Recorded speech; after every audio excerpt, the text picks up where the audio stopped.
Hello, I am the Dominator, Stu Allen. This is Stiff Right Hand, and my guests this week are none other than Scott Hall, Razor Ramon, the bad guy himself, and from Florida, Francisco Ciatso. He once punched his mother in her mammary glands. It's Angry Stu Allen of Stiff Right Hand. And for that bollocks, hello and welcome to episode 7 of Stiff Right Hand. I'm here. I'm here and all. Oh, obviously you're here and all. Yeah, I'm always fucking. The wife. Roll me out. The for wife. The The wife. The wife. The wife. The wife. Cheap laughs and pops. Cheap laughs, yeah. Cheap digs. Yeah. Cheap digs and sarcasm all the way. I'm not fucking sarcastic. And snacks. Snacks are plenty. I'll just tell you, right, I don't get paid for this. This is my kitchen. I'm here again, and I didn't want to be. And do you know what? I've run out of fucking Stop snacks. pointing the biro no, it's got me. Batman on it, and it's also a spirit level. So just. I know, it's mine. Get your phone mitts off. No, I haven't got Pointing snacks. the fucking biro. I'm having this fucking biro. This episode.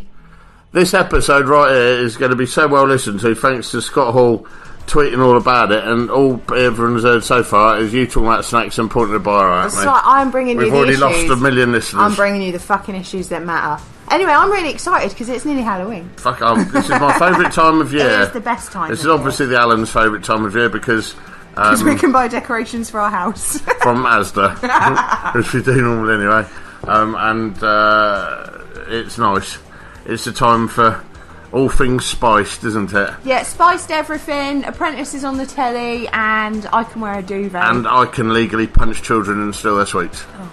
Can't I? Have you seen this thing that's going around on Facebook about, check your children's sweets because there's brightly coloured pills have been like as if anybody's fucking going to waste their drugs on other people's children. That was a Facebook. That shit's expensive. That was a Facebook campaign that went out about several years ago that stupid people keep fucking sending it again. Oh yes, well done, Susan. It says 2011 on there. Fuck's well sake, Susan. You stupid. Get your shit together, Susan. Fucking you cunt. Fucking and no people said, oh yeah, well, but people are going to be giving their fucking hard-earned drugs to fucking your stupid, mindless... Yeah. Susan Jr., would you like a bit of drugs? No, fuck off. Go and buy your own. Mars bar. Actually, no, don't have a Mars bar, Susan Jr. I'm going to eat your fucking Mars bar. You can have fire spiders, Susan Jr. You come around my house and you're not fucking having any drugs. No, you can have a fucking lollipop and fuck off. Yeah, you'd be pleased about that lollipop. Yeah, no one. You fucking got a lollipop. Unless you're fucking.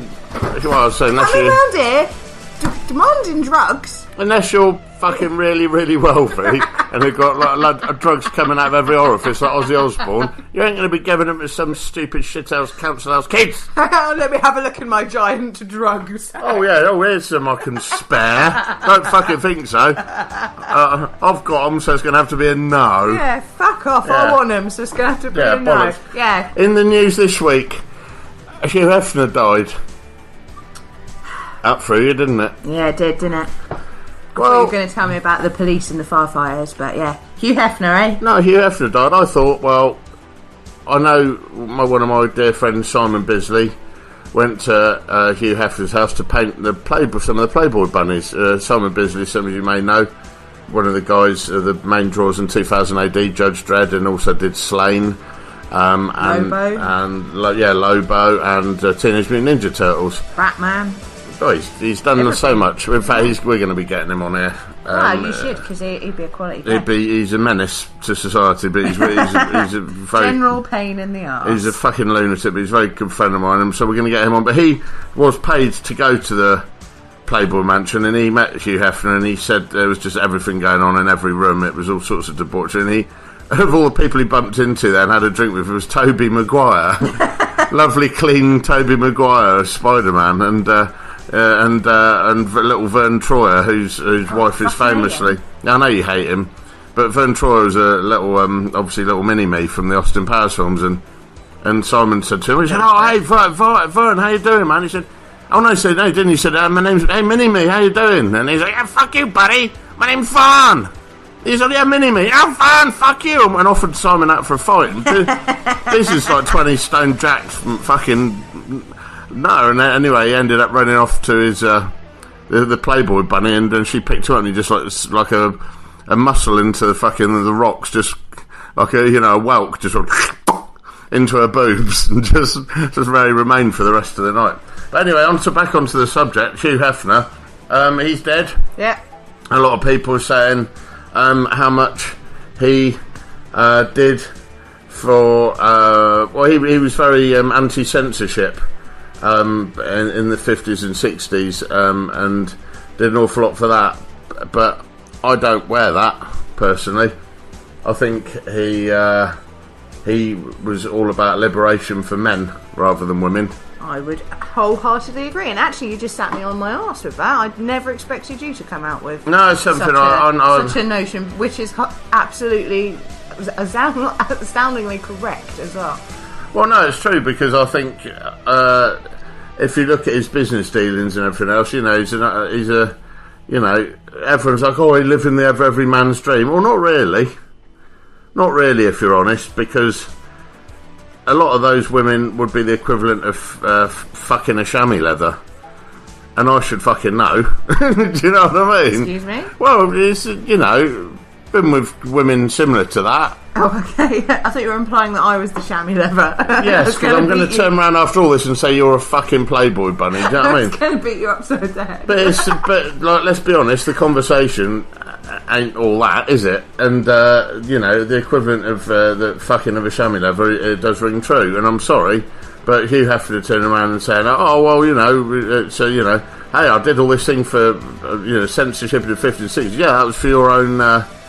That was for your own means, my friend. But like I say, it was the original bunny clubs were clubs that were for men only. So I'm not going to piss on the guy because he's dead, but I'm also not going to. No, that would be frowned upon. That would be frowned upon, and it would be wrong. Society, I suppose. But I don't necessarily think he's the big.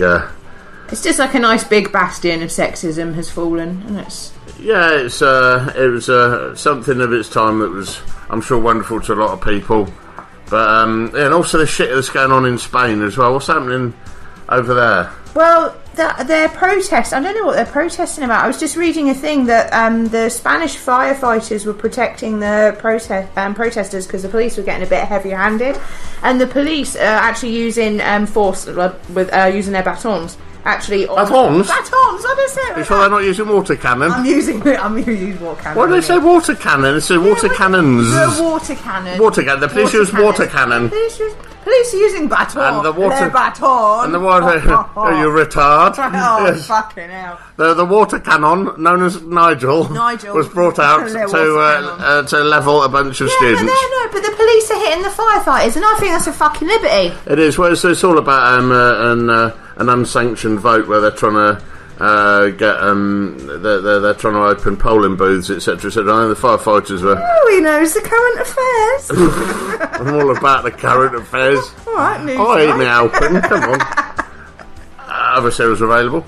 Well done. So, come on, what else do you know? We had a good session today at the Extreme Academy. Yeah, we did. We've got a big wrestling show. Come on, we've got this fucking show. Let's push our show. October the 21st, Sussex Coast College, huge Extreme World Wrestling Show. Tickets are available at Hastings Source Information, Scarlett's Cafe Battle. And www-wrestling.com. Oh. www-wrestling.com. It's an important show because it is Jinx's retirement show. So it is his last appearance ever. It's the retirement of the Master of Disaster and the man you love to fear.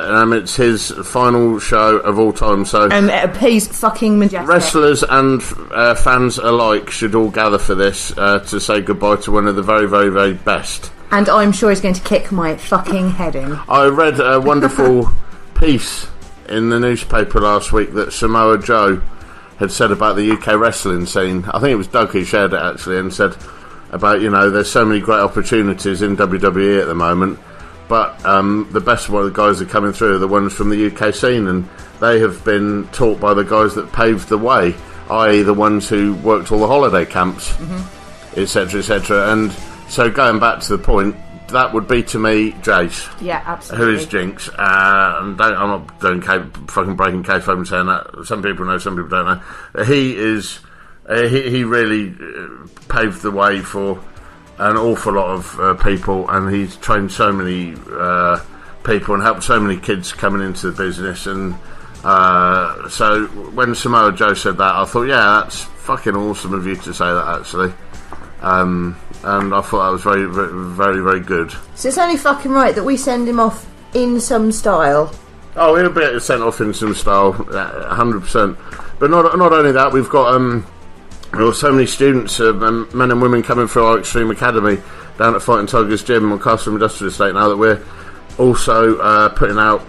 We've got another venue, a 300-seater at the Memorial Hall in Battle. And we, November the 25th, we're putting on our first ever... that'll be our debut Academy show. The Academy show. brand, which will be called NEWW. Yeah, and that's going to be the launching of that brand. And so October 21st, the big one, at a huge venue, Sussex Station Plaza, and then we've got November 25th for the Academy. But we had a great session down at the Academy today. We were going teaching... We had Dean and Hakan down there, and we were teaching a lot of intangibles, teaching how to, a lot of the guys coming into the wrestling hour to spend so much fucking time wanting to get their shit in and doing their moves and what they call sequences, which grates on my tits personally, but they forget how to tell a story, forget how to work the basic art of working a limb. And so we were working on that today, and it was 2 hours, but it was thoroughly well needed, and you can, I fucking loved it. It's great. It's always great to brush up on this stuff, and it's and knowing stuff like that is so much more important than being able to do a fucking 8-piece fucking sequence. Even I fucking hate saying it, spots, man. Just because, like, when a crowd's seen that, they've seen that. So if you've spent your whole match just popping them, like, you've made the next fucking match like really difficult for the people that go on after you. It's like you can't have a whole fucking card of that. You can't.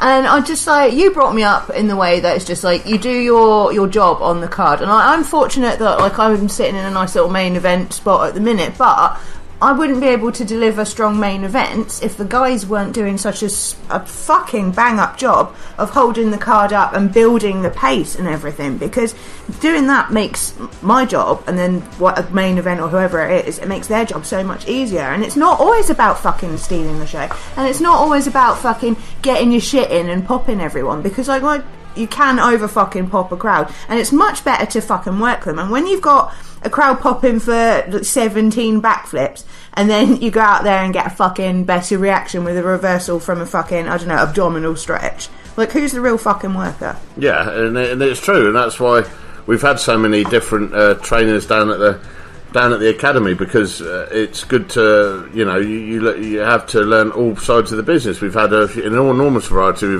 We've had Sue Thompson, Busty Keegan, who's Klondike Kate's tag partner, and she went to Japan. My fucking head in. She knows so many ways to hurt you in so many different unusual ways. We've also had Danny Boy Collins, who's one of my heroes, one of my wrestling heroes. Come now, had Jodie Fleisch. We've had Doug Williams. Yeah. We've had Tolly Plested from. Tolly's a badass. Tolly's a real badass. He's taught Ollie Thompson from UFC.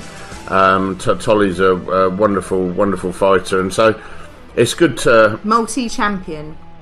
Yeah, big time. He's first generation multi-champion, and it's wonderful for me. I mean, it's very important, because the way I was taught with Adrian Street at Skull Crushers, I was always taught to. Don't get too comfortable. If you get too comfortable, Adrian would pull the rug out from under you in a fucking heartbeat. And when I think things get a bit stale and tired at the academy, that's when I like to step up and bring some new people in, just to keep the guys on their toes, because when you start getting comfortable in your training, that's when things start dying off and you stop fucking learning. So today was a great example of you doing that. Actually, it was wonderful, and having Dean and Hakan about sort of stopped the the cock jousting sort of like alpha male posturing thing. Yeah, there's been a lot of cock jousting that goes on, and it's, Brett noticed it the other week when he came down and said, some of the guys aren't working with each other, they're trying to work against each other, and so we're trying to sort of snip their bollocks off, for want of a better phrase, and they get them to fucking work with each other, man. You're trying to create something that looks beautiful rather than the I want to do a backflip now. Rather than the greenhouse scene in Scum. Oh, fucking hell. So, oh Christ, I know. So anyway, what else was there? Without further ado, he's got no personality and no physique. He's a useless bastard. He's cunt of the week. Oh, it's my old friend Flatliner introducing early. We're coming in early. Fucking hell. We're coming in early. Not premature cunt of the week. Yeah, so I've done it all in my trousers. Oh, Jesus. I've gone off like a rocket. Unbelievable. So yeah, it's cunt of the week. This one's for you, isn't it? This one's very much one of yours. I've picked this one. Tell the story to our readers out there. Gather around, boys and girls. Gather round. I'm going to tell you a tale of Paris, my supervisor from at work. So, her boyfriend, Duncan Brown, yeah, Duncan, listening to this, it's you. He's gone off to a stag do in Amsterdam, right? He said he's not going to go to see any strippers or whores in the red light district, but we all know that's bollocks. Yeah. You don't go to Amsterdam. Yeah, I'm going to the Van Gogh Museum. I'd like to look at a canal, please. Yeah. I'm sorry, is that a collection of wooden clogs you have? I've gone out to see tulips. Oh, I'm very interested. Damn, I got to see tulips between her legs. Very interested in a windmill, red windmill. I went to, listen, I've got a story about Amsterdam. I went to Amsterdam with my old friend Jamie club many years ago, and we went to Anne Frank's house, and I got told off because I was pissing around Anne Frank's statue at the front, and when it was being in there, I realised it's so small, and I'm not a hugely tall guy, I was banging my head and everything. I thought, how did the notices take so long to fucking find her? It's like a Wendy house. It's really small, so there you go. Anyway, carry on. Are you saying he's more of a cunt than the Nazis? Yeah. It's like, because the Nazis probably could be a cunt. Honestly, the house is... this one. The house is so... Honestly, you wouldn't believe how small the house is. It's incredible. Because, the Nazis were quite bad. They were bad. But anyway, but Duncan, I digress. And here's why. Because Duncan got so blackout fucking drunk... blackout fucking disgustingly drunk that he lost not only his phone but his passport, and he has to spend an extra day in Amsterdam whilst dealing with the embassy and stuff, and he has to come back a day later than all of his friends. So not only that, he's ended up racking up a bill of nearly $1,000. So you're looking at the flight. You're looking at $350. The emergency passport about $250. You've got parking. The parking £200. Oh, what a bell end! What a fucking price! And so in return, what's been launched? So the hashtag. So we've launched hashtag Bring Duncan Home or hashtag Free Duncan Brown. And we're putting together a charity single to bring home our boy and let him know what an utter douchebag cunt fucking idiot he's been. I would like to put in a little word for his mates, who are my demi cunts of the week. Yes. Can that be a thing now? So I'm just saying that if one of my buddies got stranded in Amsterdam, not that I'd let my buddies get blackout drunk that they lost their fucking passport and phone like a weapon, Duncan, but I would at least leave. If I couldn't stay with him, I would at least leave him. He's in another country. I'd have left my phone. So they fucked off home, did they? Yeah, they all fucked off home. Left him there with no phone, no passport. Nah, shit. Right. So one of you at least leave your fucking phone. So for that reason, Duncan's friends are all my demi cunts of the week, but Mr. Duncan Brown resoundingly, because I had to deal with fucking Paris losing her shit, and oh my god, is she gonna whip your ass when you get home? Duncan Brown, you are cunt of the week. Do you fancy a game of hide and seek? No, fuck that shit. It's cunt of the week. So there you go, Duncan. You're off. I think that's our fourth now. Fourth cunt of the week. Cunt of the week. Do you know what I was going to say? We were talking about. I'm going to deliver that right up your bumhole tomorrow. Sorry, go on. All this talk of travelling in Spain got me thinking we should probably say something about Danielle. Oh, our friend Danielle. Yeah. Go on. Well, she's doing. She's going to be listening to this. She's going to be listening to this. She's doing the Camino, which is a pilgrimage in Spain. So she's climbing lots of mountains, walking across the whole of Spain. And she's gone by herself. She's left her husband at home. She had a shitty friend that was going to come with her and then got pregnant, decided not to. There's just been loads of drama about it. But I just wanted to say to you, Danielle, I know that you're having a hard time at the minute and you're struggling, but you're doing something amazing and I'm super, super proud of you. And you are living what would be a dream for so many people. And that's so inspiring. So you should use that to power yourself, darling, and push yourself to achieve this. And I know that you've been struggling with the bed thing. And I'm going to say to you, darling, here's my tough love. That sounds like she wets the bed. Okay. I know that you've been worried about having a bed in a hostel or whatever at each stop. What I want you to know is that this is the tough love that I'm going to give you, is a guaranteed bed, mate, is glamping. This is a pilgrimage, so just fucking knock it out of the park. You can do it. You can do it, and I believe in you. You can do it, and we do believe in you, and we're going to get her on here when she's back. And you can tell us all about it, darling. It's an impressive trek that she's been on. I've had a question in here from my man Luke Jennings. Hello, Luke. Hello. It's a 3-pronged question for your podcast, he said. Number 1, cuntiest import you've met. 2, cuntiest worker you've seen, not necessarily worked in the ring, but been in the locker room with. And 3, anyone you've met who you thought would be cool, but turned into a cunt and vice versa. Bloody hell, many cunts there. So I can answer the first one. No, well, the question's for me, darling, isn't it, now? And the cuntiest import I've met. No, the obvious thing to say would be Alberto Del Rio, wouldn't it? But he's not. The cuntiest import I ever met was Grandmaster Sexy, Brian Christopher, who was an absolute piece of shit. And tried beating up this kid in the toilets to get him out so he could have his cocaine off out of there, and I ended up intervening in that one and sticking the prick up against the wall.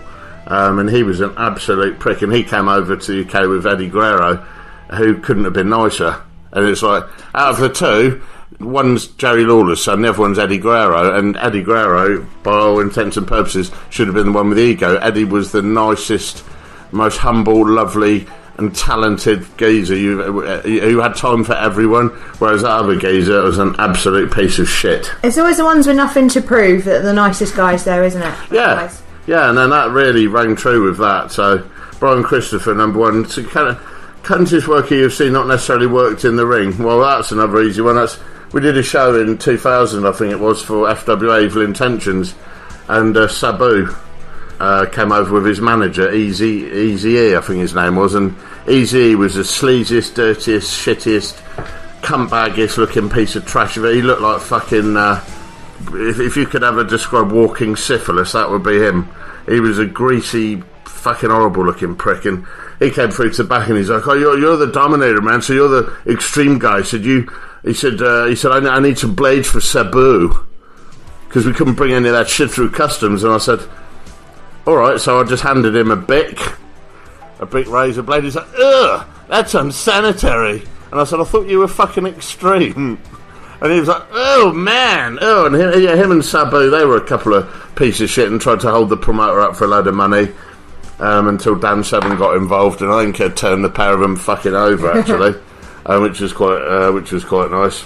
And anyone you've met you thought would be a cunt and ended up turning out to be cool. I could be a whole bunch of people, really. I've met Billy Gunn thinking he'd be cool, and he turned out to be a complete and utter bellend. Met Eddie Guerrero thinking he'd be a bellend, and turned out to be absolutely lovely. Met Davey Boy Smith, who ended up turning out to be a complete and utter... I thought Scott Hall would be a bellend, actually. He's a sweetie pie. Yeah, Scott Hall's great, and he's got loads of time for everybody, hasn't he? So talking of which, let's talk about that now. So this is a week's episode. We were very, very lucky because Scott Hall doesn't do many podcasts at all, and he told me that himself. And so we were very lucky to get him on. It was a real privilege and pleasure to sit down for half an hour to talk to him. He's a man who's literally done it all, from his time in the AWA through to WCW, through to WWF, and he's had some of the most classic wrestling matches of all time. The ladder match with Shawn Michaels being up there is one of my favourites. He's done pretty much everything there is to do in the business. He's very highly regarded by the top guys in the business, hence why he's in the Hall of Fame. He's considering the man has been through so much with rehab and everything else he's had to put up with. His love of the business is just awesome to see, and I love seeing the passion in his face and seeing the twinkle in his eye when he's sitting there talking to his son Cody at the Bellatrix show. We were sitting right behind him, and we were watching him talking to Cody about what he liked, what he didn't like, how he could translate that into his matches, and just telling him about how the business works. It was like so lovely to see him on that level. So that's a real honour to have Scott on the show. And then second up We've got a long conversation with my old roommate, my old housemate, Francisco Ciatso, who's I trained with out at Skull Crushers with Adrian Street all the way back in 1994. He's gone on to do some wonderful things. He's wrestled for every major promotion in America. He's now having a motion picture made all about him called Journeyman, which we talk about later. Actually gets quite emotional on there, and he's a typical Italian, is Frank. He's a very passionate man, but very emotional. That's why I love him so much.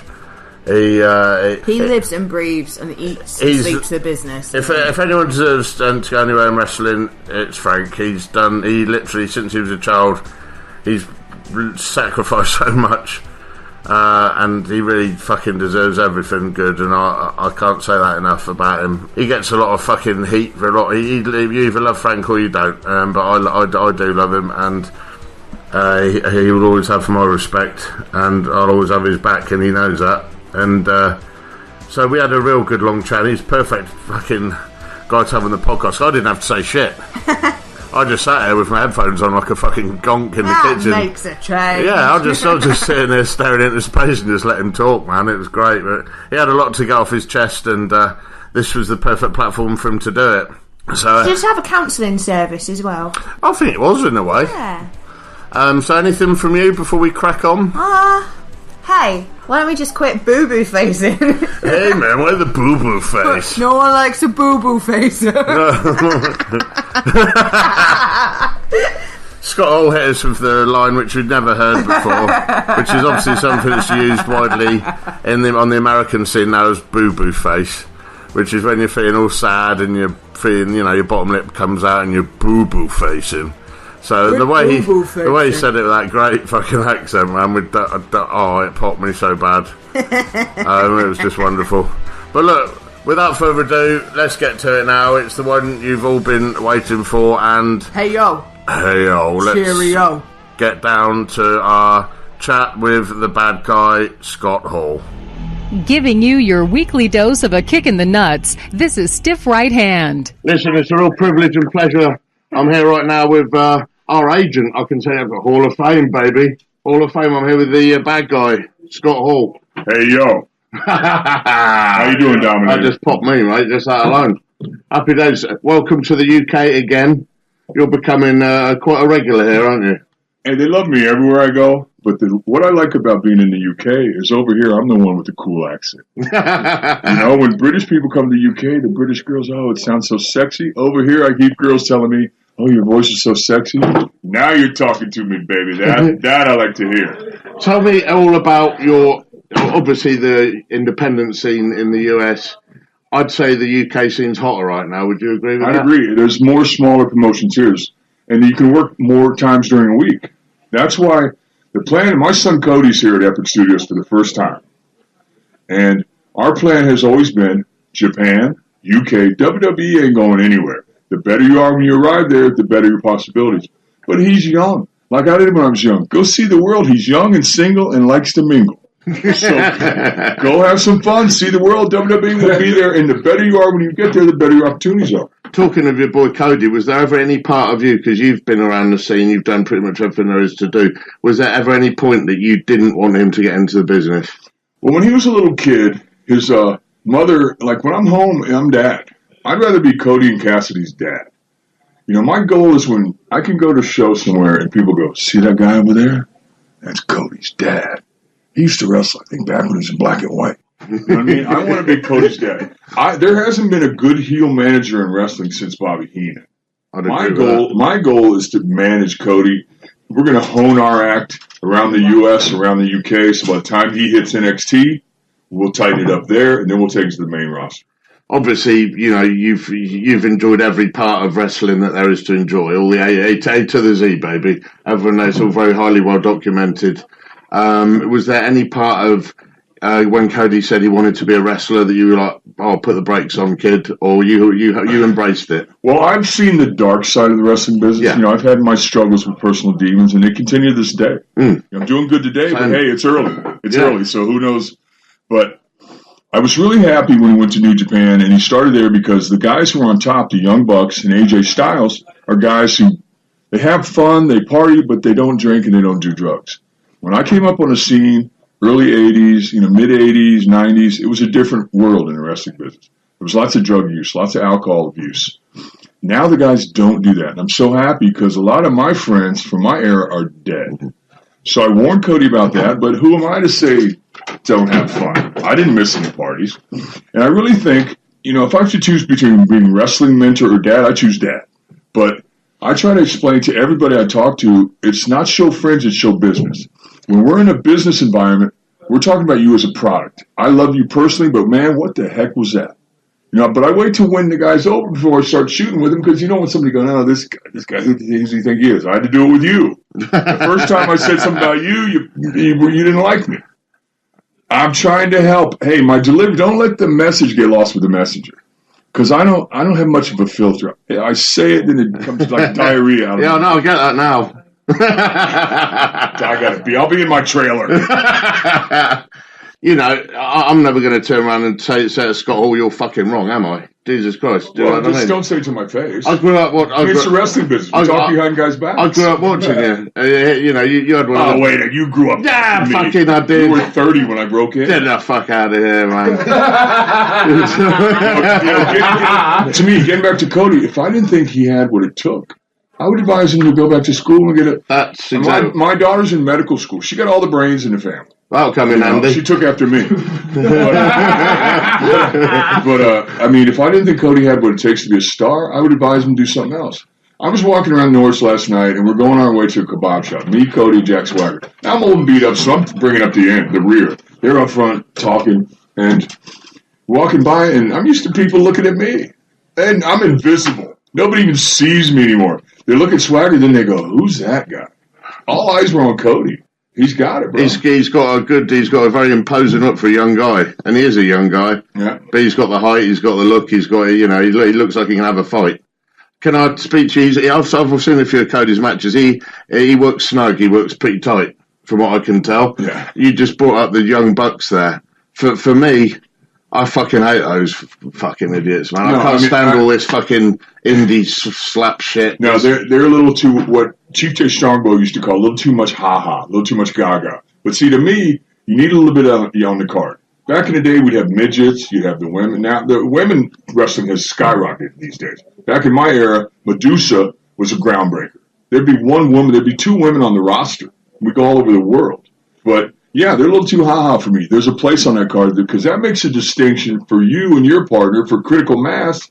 Let the little guys jump around like jumping beans. You come out and work like big guys. So I told Cody, because a lot of big guys go through this thing where, no, man, I can move. Let me show you. Yeah, you can move, but you ain't Rey Mysterio. It doesn't look as good.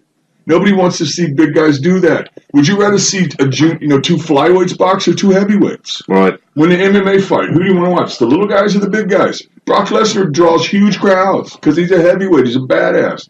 He doesn't worry about getting his high spots in. Well, that's kind of what I was. We were talking before we went on air, and I was discussing, the matches. Always kind of frustrating when we come down here as bigger guys to not be able to show our shit enough, in my opinion. And obviously, you've worked with us and you've kind of taken us under your wing. Wait a minute. How do you not get your shit in? What do you mean? Not getting us shit in, but I think working guys of equal size who are sometimes more lumbering, it's not. No one's going to appreciate that match as much as if I got in there and fucked someone off through the light fittings with a choke slam. Do you know what I mean? No, as wrestlers, we know that. But as a fan, you got to consider what fans think. They want to see two big guys go at it. Do you think so, though? I think as a fan, you do. Because they don't understand, no, I can't do shit with this guy. Give me a little guy I can have a match with. And that story's good, big guy, little guy, I'd like to think that you're right, but I worry that the indie scene is so fucking Dean Ambrose up now that they just want to see they want to see work rate all the time. What I'm trying to tell Cody is be different. You know what people like is something different, something you haven't seen. Let all those little guys do all this shit. Guess what? We've got a spot for you. It's on third. But people buy tickets to see the main event. So work like a star. How do you think that's going to work out for him being the son of Scott Hall, though? Well, see, the cool thing was he went to Japan where I didn't have any influence. I listened to the broadcasts. I watch his matches. And I can hear him say, this was Scott Hall. So they're referencing, but at first they wanted to be Scott Hall Jr. I said, what's wrong with Cody Hall? And so guess what? He went over there and I said, no, Cody, tell him no, my name's Cody. Awesome. See, he works for Noah, where Davey Boy Smith Jr. works. His name is Harry Smith. What's wrong with Harry Smith? You can say he's Davey Boy's kid, but they call him Davey Boy Smith Jr. God bless you, do it. But no, Cody doesn't have to do that. If I wanted to name Scott, I would have named him Scott. But Cody's easier to chant. Cody. You can't. What do you go? Scott. You've come over here for quite a long time now. I see you've been booked for a lot of seminars. Yeah. How do you? I know you love talking about the business.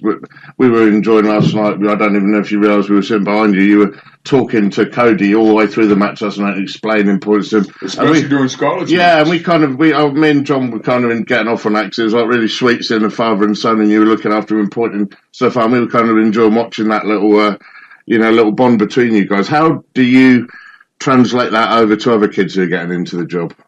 Well, I always try to make it clear, like I said earlier, it ain't show friends, it's show business. So I like to make it clear, hey, I like you, I love you personally, but now we're going to talk business. But I try to win guys over, and you were hard to win over. So I had to wait. I'd go to him, I'd go to her, I'm going to her, please help me. Was that difficult? No, you didn't know me. Who's this fucking yank think he is? What the fucking skinny fuck? I take shots bigger than you. So it's just, and the thing is, I'm one of them guys, I can't help it. I'm going to say what I think anyway. You do with it what you want, but in me, I usually like to meet guys at the curtain when they come to them. Like, come here. Like, what were you thinking when you did that? And they go, well, I was thinking this. Well, really? Because it looked like this. Just want you to think about that. See ya. I can't help it. I love this. You did that to us, and we appreciate it immediately. And you were the only person who got the whole thing. So everyone else thought, oh, Dominator's out there dancing. You were the only one who said, no, that's Bruiser Brody. You were the only one who fucking actually got that. And I was like, wow, he gets it. So that was kind of nice. But how do you go? How do you translate your character when you're teaching? Because I teach, but I find it so frustrating. Well, those who can do and those who can't teach, and I don't do it anymore, but I can teach it. I've been to the mountaintop. I know the shortcut. It's just gaining the trust of your students. They have to know. I don't know. I just like the show to be good. When I would have matches. Doesn't matter who wins or loses. I want people walking the parking lot, getting in their cars, going, man, did you see Critical Mass versus those cats? Holy cow. Wow. Are you keen to teach the psychology side, or you're always quite keen to talk the business side about how to be your own agent? Well, I like to watch. To me, I want to show me where you're starting from. Let me see what you got. Let me see you have a match. Then I want to hear you interview. Then I'm going to give you my feedback. Because show me what you start. Show me where you're starting from. Because everybody's at a different level. Everybody is who they are, and you got your own personality, your own demeanor, your own style. So show me what you're starting with, and I'm going to give you my input. Do with it what you want. And I always encourage people, listen to everybody, then make up your own mind. Get input from everybody, but then you got to make it. You got to translate it to the TV, and And the production quality is getting better and better. Did you see the entrance video of SoCal Val? Oh, man. I'd rather have a video like that than 100 wins on TV. That makes you a star. This production company will make you a star, and it's up to you to deliver as talent. Like, they're going to hype you as a star, then you get in the ring, and if you suck, people go, If you get in there and then you deliver, you go to another level. That's how you get kind of like my match is all good until the bell rings. Well, yeah, but tag the big... Hey! There's no need for that. That's when go to Scarlett. Listen to her. She needs to be directing traffic out there. I know. Because I talk to you guys in the back. By the time you get out there, I go, hey, what happened? You go, oh, I forgot. I used to be known as a Dominator. Now I have to introduce myself as Scarlett's fucking husband. Exactly. One more question, Scott, because I really appreciate your time. You've got a lot of things to do. Do you think the business over the years has got softer? In the fact that guys don't work as snug anymore? The guys aren't using as much gas anymore to look the part. Well, I encourage guys not to take roids because they drug test for it and it can be dangerous. Until you get to a certain age, then your doctor will recommend hormone replacement therapy. Young guys, I think, get as big as you can naturally, because steroids are illegal in the U.S. unless you get them from a doctor. So it's a federal offense. So you get caught with some roids. Nobody cares what you're benching. Oh, I'm benching 25 pounds more. Is it really worth it to put the strain on your heart to do all that? I'm encouraging people to stay off all drugs. because I've been there, I've done it all. I've done roids, I've done coke, I've done all that. You know, I just think it's your personality that gets you over. It's not how much you can bench. A lot of people don't understand weights anyway. Oh, I bench 500, I bench 300. They don't know the difference. I think it's your personality that gets you over. It's your face, it's your eyes. It's true. And what about working snug? Because you always did work. I always work snug. You always did. Cody works snug. Because I was watching some of the girls last night. They do something really cool, and then they go, and you go, oh, I call it a groaner. When you do it, it's too light, and everybody goes, oh, because the audience knows it's a show. Everybody knows it's sports entertainment, you know. And to me, emphasis on entertainment, but don't make it a groaner. Don't. You have the people spellbound by your entrance, and everything's cool. Then you throw like a limp rag at the guy, and they go, ah. The audience doesn't want it thrown in their face that it's a show. You know, it's like going to a movie. Arnold's not really the Terminator. But when you're in the movie theater, you go, oh, it's so cool. You know, like... Do you feel this is a golden age for British wrestling at the minute that we're in? Do you think we're on the way up, or do you think we're on the way back down? Oh, are you kidding me? Things are fixing to explode. The Bellator show, did you see the house last night? It was the best.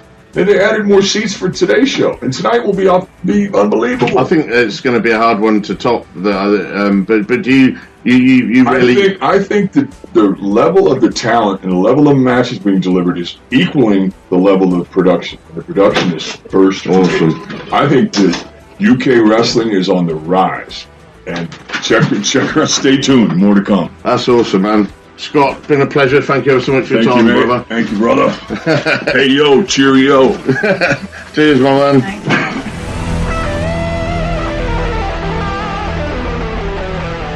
You want the truth? You can't handle the truth, you cock jazz. This is Stiff Right Hand.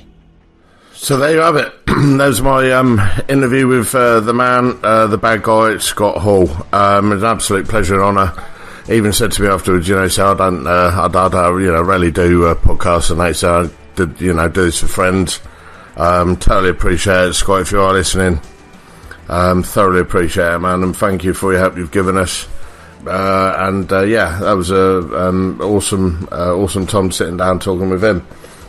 I'm just going to do a bit of a shout out right now to a good friend of mine. He's a friend of the show, he's a regular listener, and he's also the guy who created the theme tune that you hit listen to at the beginning of this show. He's a good old buddy of mine called Leeville. He's just released his CD called I'm Gonna Smash This 8-Track. I'd really appreciate if you guys would go out there and give him some love, some likes, some shares.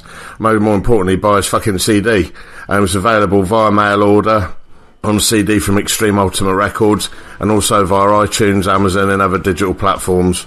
If you do manage to get hold of it, you might even recognise little old me on track 17 called Dom Gives It. So there you go.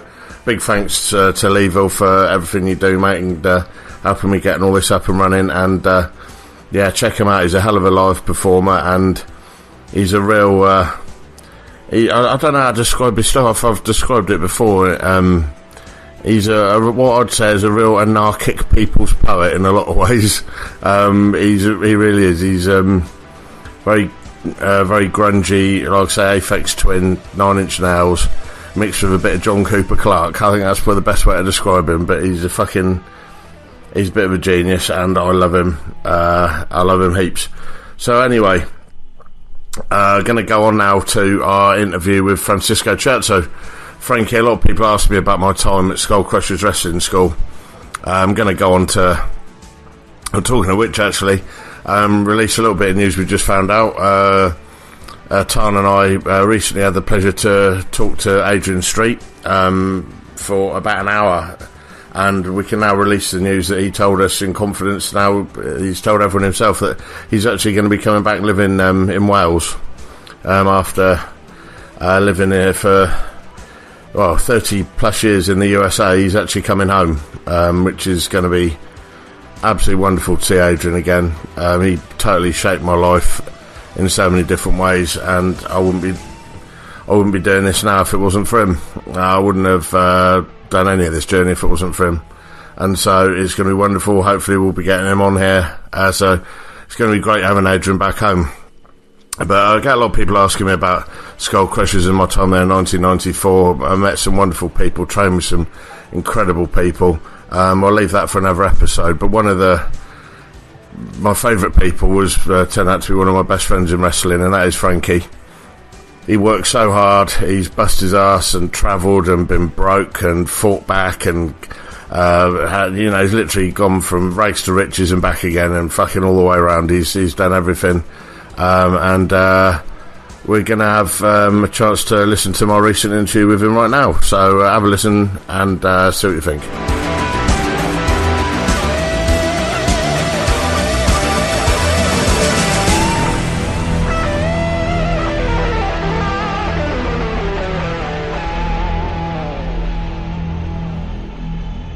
Read all about it. Doug Williams smashed in Scarlett's Minky. Right, so this is Stu Allen. This is Stiff Right Hand. I'm going to be talking right now to one of my actually very oldest friend in pro wrestling, the man who taught me everything he knew, taught me everything he knows, and everything he doesn't know, and everything in between. My man who used to be called Uptown Frankie Capone is now Francisco Ciatso, the king of Florida. Hello, Frankie. Don't be drinking water now. Hello. Hello. How are you? Naughty. How's it going, brother? Good. What language do you guys speak over there? Oh, I think we're from down under, mate. Oh my God, it's so good to hear from you, man. How's everything going? Everything's great, mate. I'm just I was doing a big intro. I was bigging you up as the modern day Coco Beware. You know, it's funny you said Coco Beware. I'm actually going to be wrestling him October 7th. Get the fuck out of here. I swear to God, I'm going to be wrestling him in, it's called for AWA, not the old AWA, it's a new AWA, in something Kentucky, somewhere in Kentucky, but I can't remember if it's Lebanon or Hardin, Kentucky, but somewhere up there, October 7th, actually. I fucking hope it's not Lebanon or you're in a world of trouble. Not Lebanon, the country. I'm not going to that crap hole. I'm like, this is in here, the States. Nobody's going to fly my big ass anywhere. Are you crazy? Oh, I know. I know the fucking feeling. I've had you over here many times. Wait, so you're not flying me over? So look, you're on with Coco Beware. That's unusual for you to be name dropping, Frank. Hey, hello. Well, when me and Rick were having dinner last, Flair, we were having dinner last week, and we were talking about Jimmy, Hart, and we were talking about going over, Lou Williams, Bushwhackers. Never mind, you probably don't know him, but nonetheless, man, Fred Ottman. Oh yeah, yeah. You might, right, and we started chatting, and enough. Right. Next thing you know, Barry Horowitz came in. I couldn't believe it. I think there's something wrong with the line. Hey, listen, I'm not gonna sit here putting us both over. We both know how we fucking got into the job. We both know how we know each other. I want to talk about your projects now because I'm pretty excited about this. You got this Journeyman movie coming out. Tell us about that. Yeah, we've actually got a documentary coming out that we've actually filmed for about 8 months. Of course, we wrapped up about 2.5, 3 months ago. And everything's been, over the last year, I'll go back and take you back over probably almost a year to the day when we moved from Orlando to Nashville, Tennessee to work for a group called AWA, not the AWA I was just speaking with, another AWA. There's like 72 AWAs, but this was Arcadian Wrestling. It was opened up and started by the natural Chase Stevens, former TNA World Tag Champ, and everything was going great. Everything was phenomenal. We were doing really well. I was working in the office there. We're wrestling for them, helping book, helping Chase with the day-to-day operations. It was ran by this cokehead twat, Leah Hulan, who ran a Grumpy's Bail Bonds, decided to get into the wrestling business. Within about 8 months, everything went belly up, and about a month and a half after we moved to Tennessee, the rug got pulled out from underneath us, and we had no jobs, no paychecks, no nothing. Fuck. So we had to hustle. Stormy and I broke down and just busted our asses, took every booking week, no matter what the payday was, no matter where the town was. We pretty much lived in a car and just went from town to town, and we're barely eating, barely making ends meet. And I'm not making a sob story or make people feel bad for me or whatever the case may be. But at the end of the day, this is what this documentary was about, because a friend of mine had moved to Nashville area from Orlando, and this guy by the name of Paul Stewart, and he was did some projects with me in Orlando and Florida, and did some things with this company called Vintage Wrestling, and did some spots with this show that we did once a year called WrestleBall. The spots were so fantastic that he did, and the build-up was so good because of the commercials that he did and the spots that he created, that it was kind of the talk of the town. And when he moved to Nashville, he asked me to, if I wanted to grab some dinner, and I said, sure. So we sat down, and he said, I got a project I want to run by you. And I thought it was just a basic run-of-the-mill project, wrestling-wise, commercial or whatever the case may be. And he proceeded to tell me that he wanted to tell my story. We joke all the time and we talk about how conceited we are.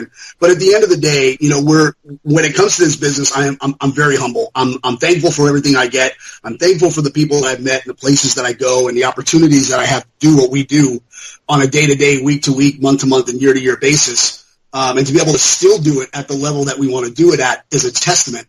And he wanted to tell that story. So, I was completely taken aback by it.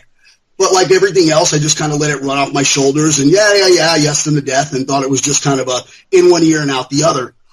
Next thing you know, he calls me a couple days later. He goes, hey, did you give any more thought to that? And I said, oh, well, wait, you were serious about that? Like you actually wanted to tell my story? Because again, at the end of the day, I'm no big star. I just do what I do because I love it. And then because this is, I guess my chosen calling. I can't sing or dance, so I figured I'd be a pro wrestler. That's fucking true.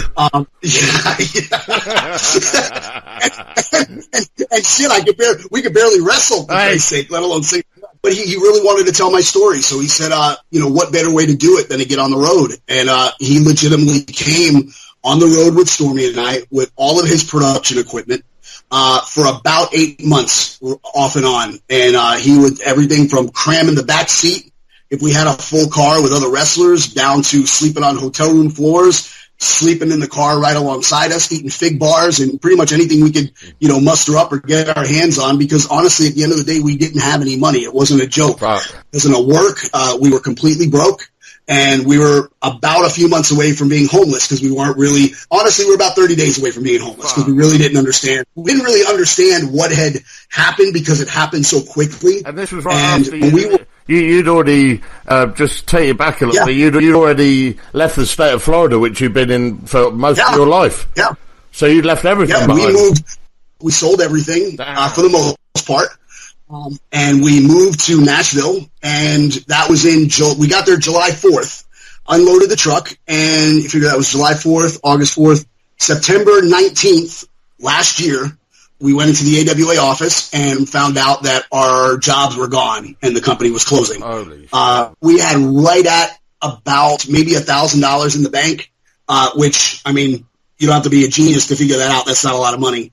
So we were written severance checks of approximately $4,000, which again, to live off of for however long we were supposed to live off that was not a lot of money. By about the beginning of November, we were out of money. How the fuck is that guy still walking, man?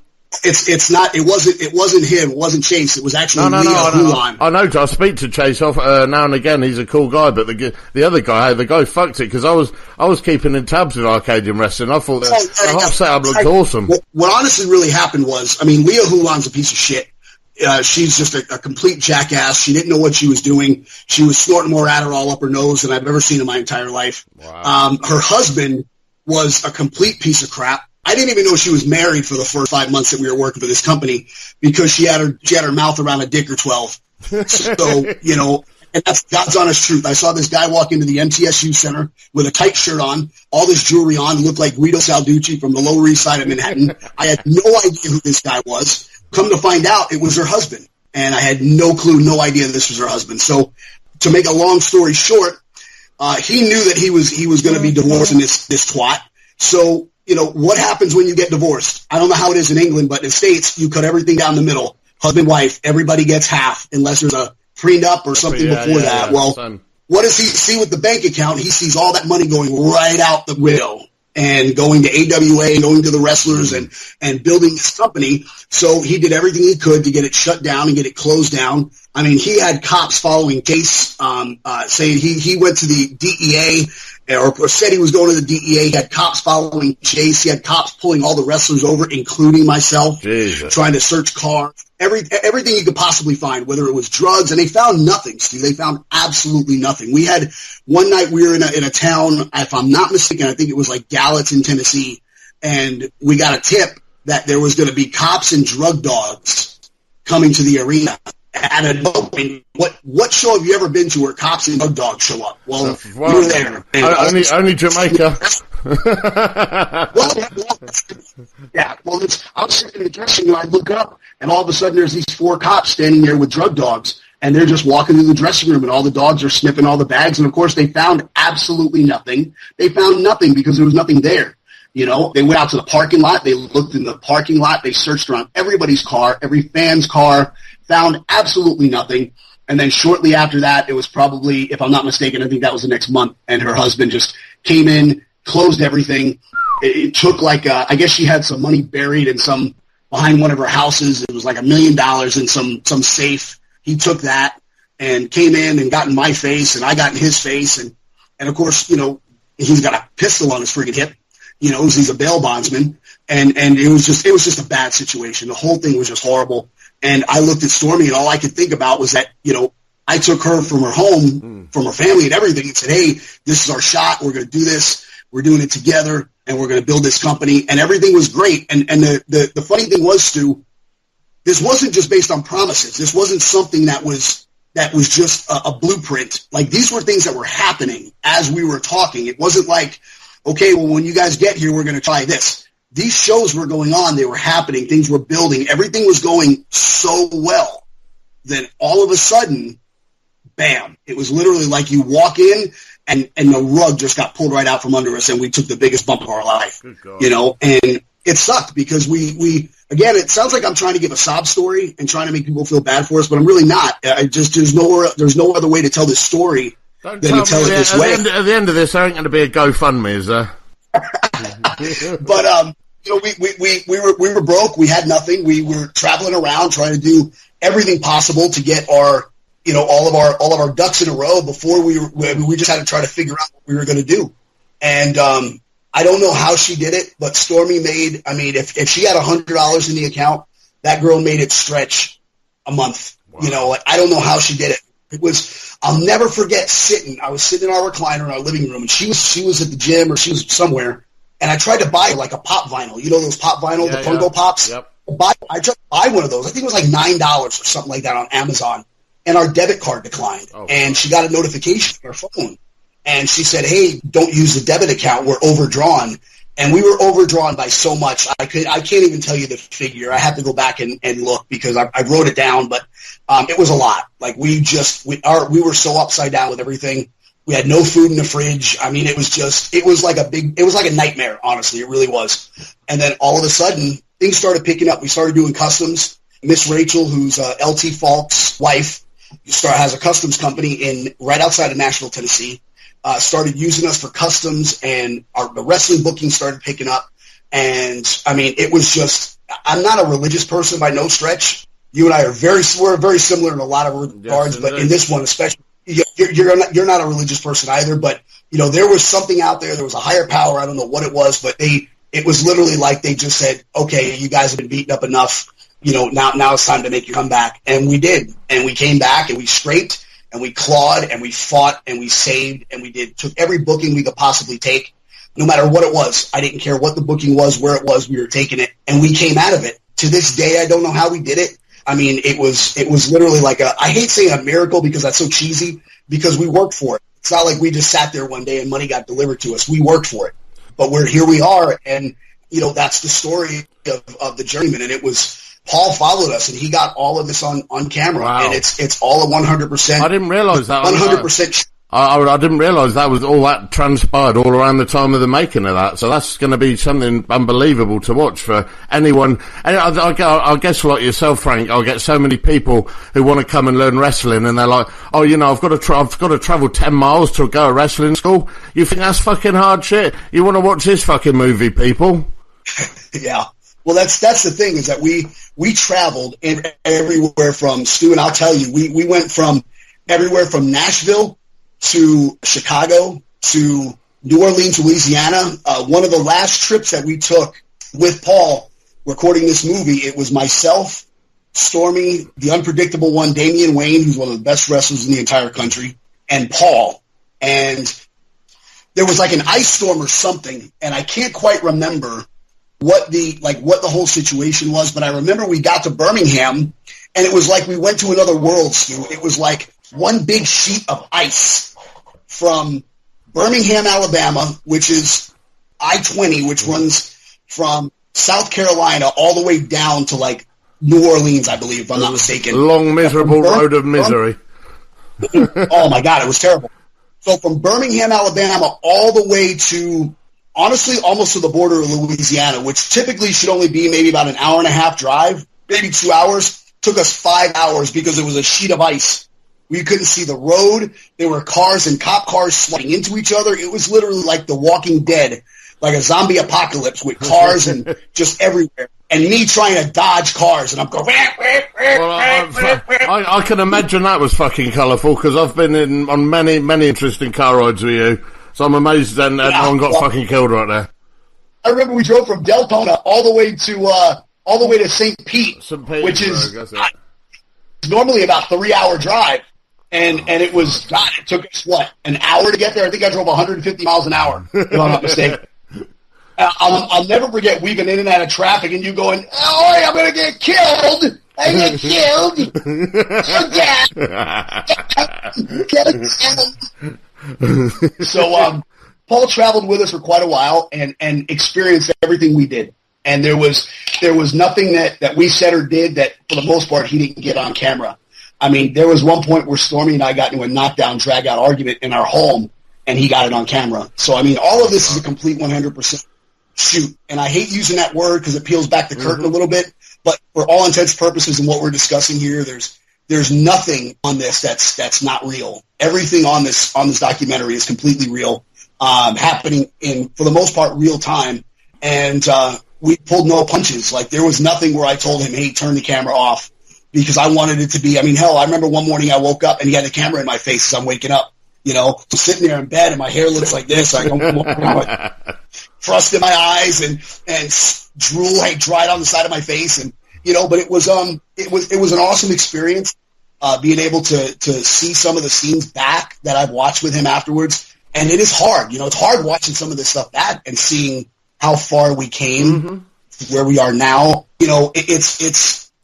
I think back to the story, not to sound like a fanboy, but, when The Rock tells his story about having $7 in his pocket and literally having nothing and, sleeping in his car and, on a mattress and, dirty old mattress and so on. And, that's pretty much close to how we were. I mean, it was pretty close to that. Like, there were times where, I think it's really important, man, because, like, you're doing your training now at World Wrestling, WWN. And with this movie coming out, I think it's a hell of a fucking story for you, for new guys and girls getting into the business to watch. I really think that should be part of their fucking training. Well, yeah, you said something earlier that kind of that to go with that, where you said that guys and girls. I would always say guys, but now it's guys and girls. And I got to drive 10 miles to go to training.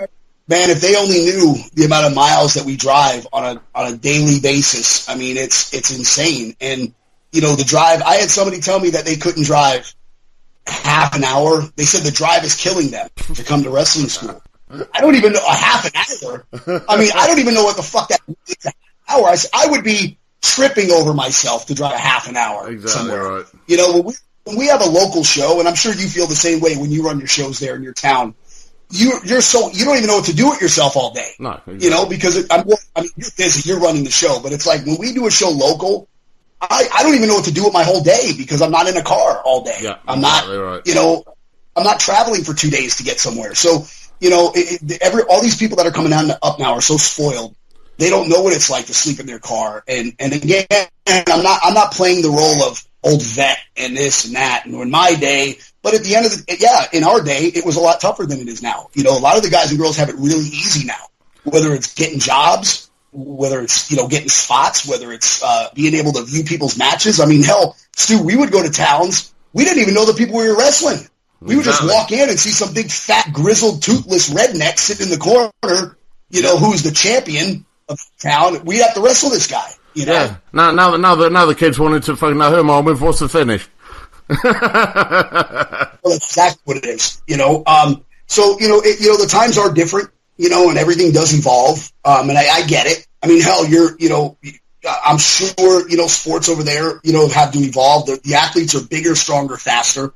I get it. And same here. It's no different. But at the end of the day, the values still should be the same. The basics are still the same.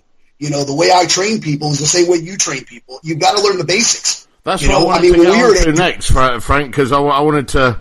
I really wanted to talk about, tell us this wrestling school that you're at now. So you're one of the head trainers there. I wanted to talk to you about the philosophies that you and I learnt when we were at Skull Crushers. How have you managed to make the things that we learnt current, if you know what I mean?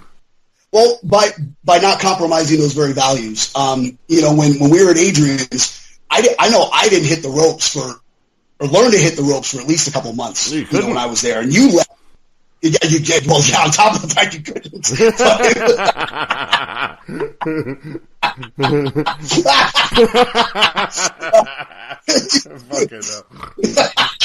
And with a fucking staple in your back. Oh, your cow. You'd end up on the weight bench if you tried to hit the ropes there.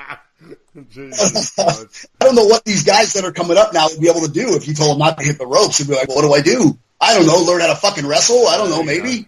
So, I mean, but to answer your question, I've basically taken what Adrian taught us and what I've learned from the guys that had come before me that I've met over the years, everybody from Tracy Smothers to Scott Norton to, geez, you name it. I mean, hanging out with likes of Ricky Morton and Robert Gibson. And it's not like I'm name dropping, but, there's a point to all this because, Adrian came from an era where less was more. And Robert Gibson, Ricky Morton, Tracy Smothers, they all came from that same era. Less is more. And it was about the crowd. It was about the fans. It was about taking those people out of their seats and putting them in the ring with you and making them feel what you feel. That's a lost art. And I don't like using that term often for what we do, but it is an art form, what we do. We've got to go, 100 miles an hour and, within an inch of killing each other and have to do it all over again tomorrow. It's not for everybody. It's very dangerous. So, back in the day, the guys that came before us had to learn how to do it to where they could do it 5 and 6, 7, sometimes twice a day on Sunday, because that was their job. They had to do this all week long, all month long, 365 days a year. There were no off days, no seasons. There was none of that. Well, that's the values that I instill in the WWE training center where I'm at now, is teaching the basics first. You've got to crawl before you can walk. You've got to walk before you can run. You have to run before you can fly. And I mean, now granted, I bring somebody else in to teach me how to fly. I don't do that. So I mean, shit, I could be able to run, let alone fly. But at the end of the day, if you're not gonna go by the old school values and learn things the right way, then I can't teach you. Then you have to go somewhere else, because I'm not going to compromise what I've been taught and the right way to do things because people decide they want to get on YouTube and watch, I don't know, Flippy Guy number 7 against Flippy Guy number 2. And what a lot of pieces of people don't realize, a lot of the stuff these guys are watching on YouTube is a culmination of a 6-month feud that has been built over time. It's not the first match those two guys have wrestled each other. It's a culmination of a feud that you didn't see all the stuff before that. So a lot of these young guys and girls are going out and trying to emulate what they're watching on YouTube or take your pick of Fight TV or whatever it is that they're watching on now and try to emulate that. And I'm not saying a lot of the stuff that's going on now isn't incredibly athletic, because it is. Some of the stuff they do is absolutely incredible. It reminds me of like Jody Fleisch, like the stuff that he used to do. He was so ahead of his time that it was ridiculous. Anytime I reference what the guys are doing now, a lot of that, the athletic, I don't call it wrestling. I just call it an athletic exhibition, because that's really what it is. The difference is Jody Fleisch did that and told a story. Correct. And that's what's missing, is being able to tell a story.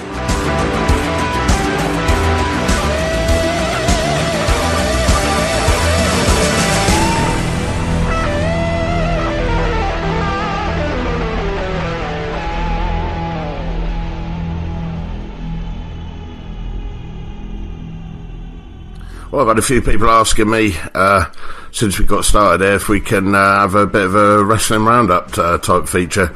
So without further ado, we've already found the man for the job.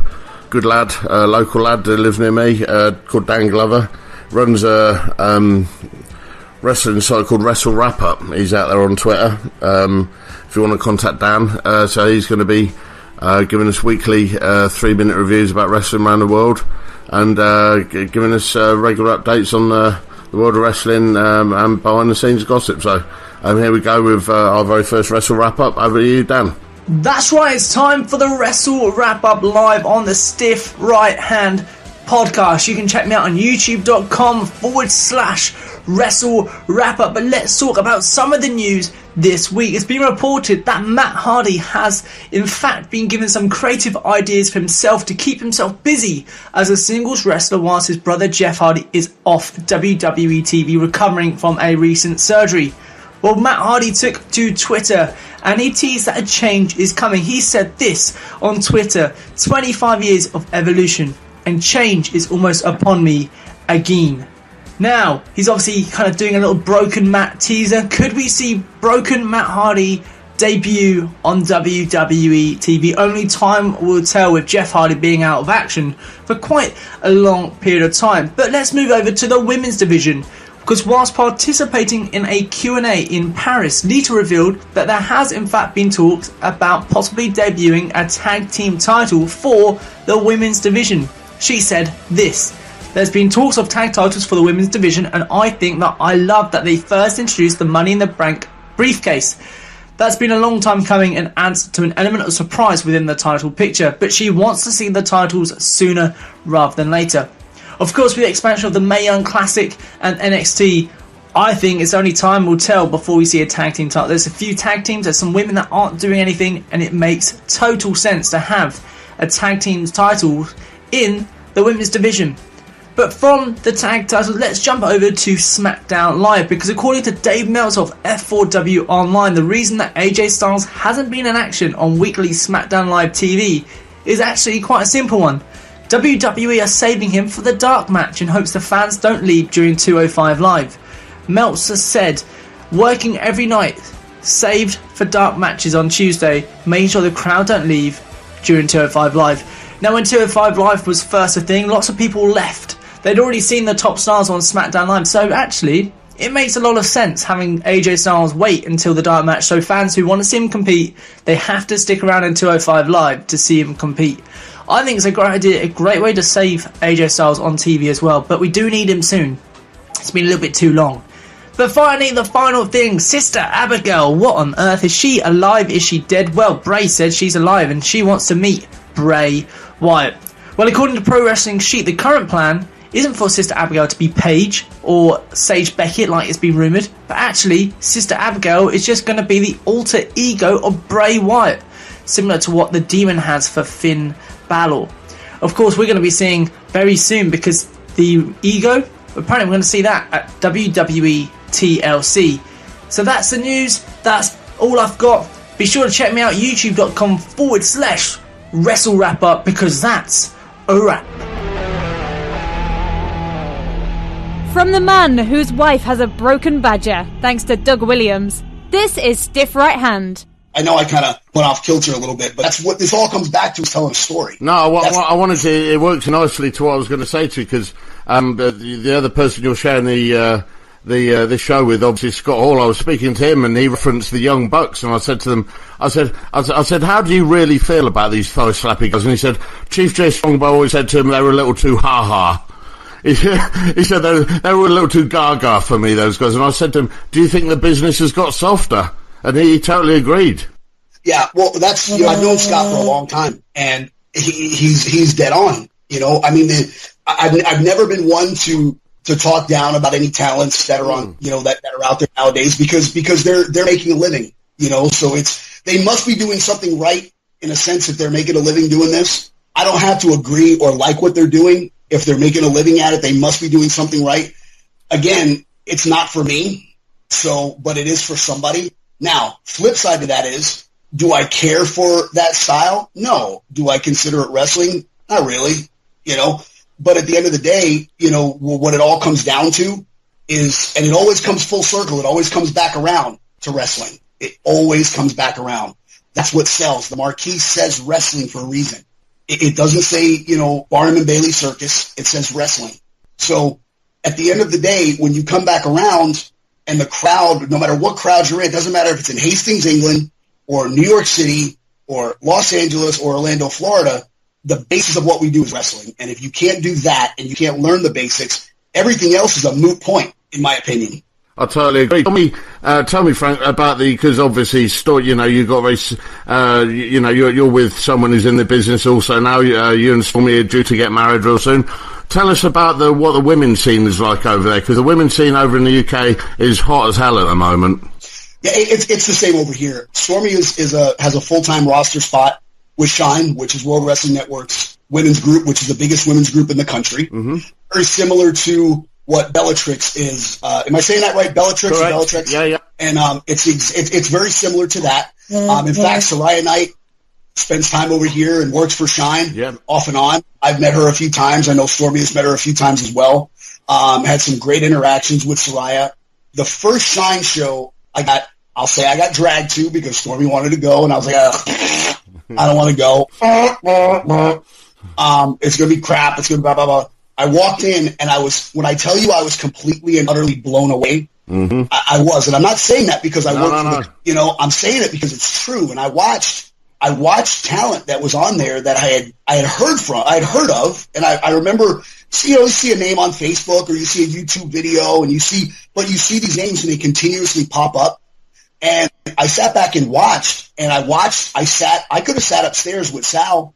I had started working for the company, so I could have sat up in the crow's nest, no problem. But no, I sat around. I sat, in the back, and I watched and I listened.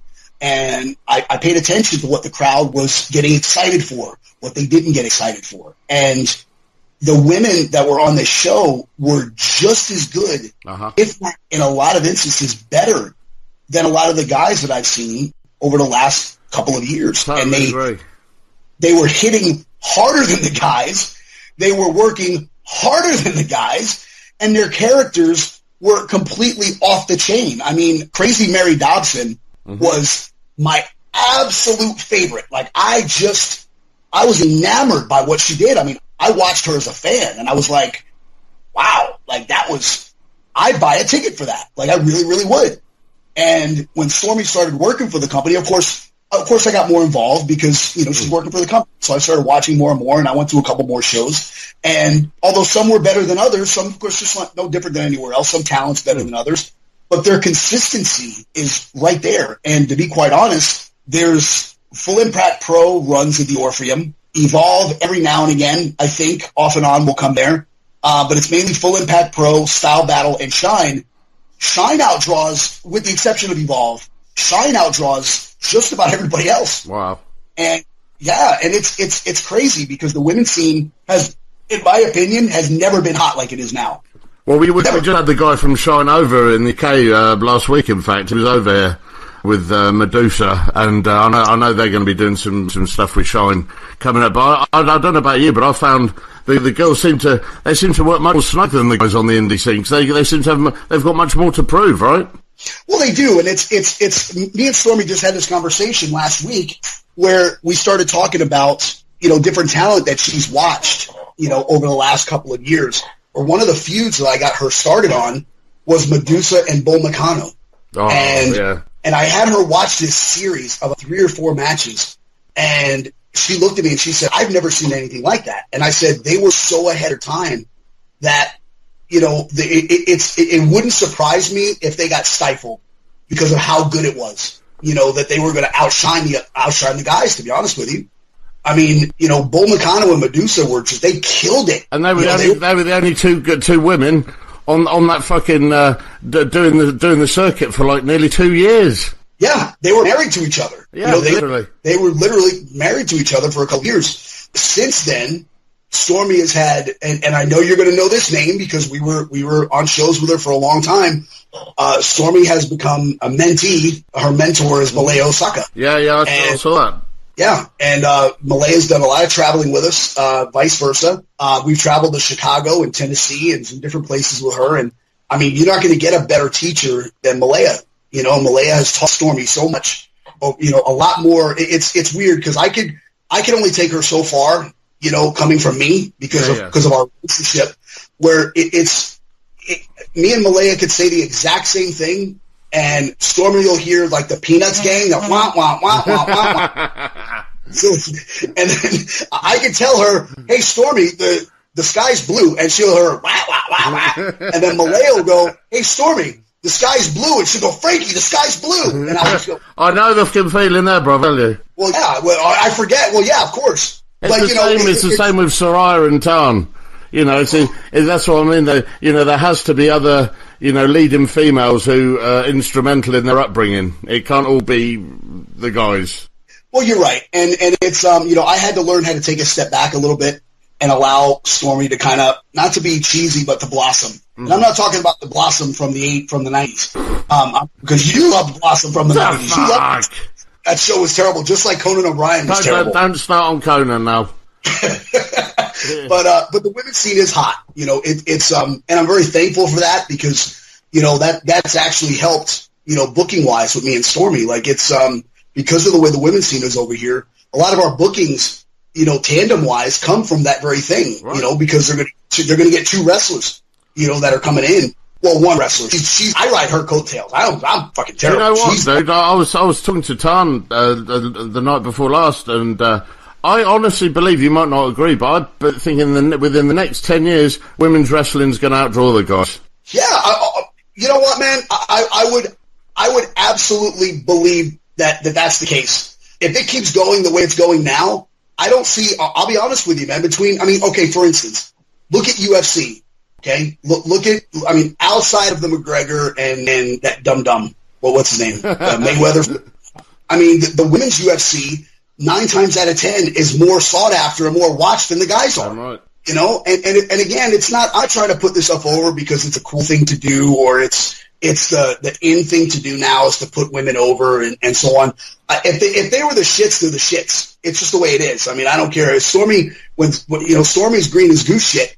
You know, but, you know, at the end of the day, she's working her ass off, you know, to get better at this thing. And she's come night and day and full circle from where she was, you know, a year or even 2 years ago. And that goes for a lot of these women. You know, I mean, you talk Leva, Santana, you know, Kelly Klein. You've got, you know, I mean, just the list is just ridiculously long. I mean, that's just over here. You know, you've got a lot of our girls traveling over to, y'all know Mercedes was just over there and went at it with Tanya. Yeah, man, it's a hell of a fucking match, too. That's what I heard. I saw the pictures and stuff, and it looked incredible. You know, the business as a whole is on a boom right now, so anybody who says that they can't make money in this business, or unless you work for WWE or TNA or Ring of, they're full of shit because I'm doing it. It's not easy. Some weeks we eat steak. Some weeks we eat, you know, tuna, you know, out of a can. But at the end of the day, we're doing it, and it is possible to do. You just have to hustle, and the work is there. And, I mean, independents that are drawing 2,000 and 3,000 people a show. When did that ever happen? No. You know, it has until now. Well, I was talking to Scott about this, and I said, I don't know how long it's going to last for. Nothing lasts forever, but it does seem we are in a bit of a golden age right now. No, you're absolutely right, and it hasn't been this way probably since the territories, to be honest with you. Mm-hmm. You know? I'd like to, before we close up, dude, I know you're a busy man, and your time is money. Chug that water, baby. Tell me about, just tell me what you got coming up. Is there anything you want to put over? Just myself, how great I am. I spent years doing that. What are you talking about?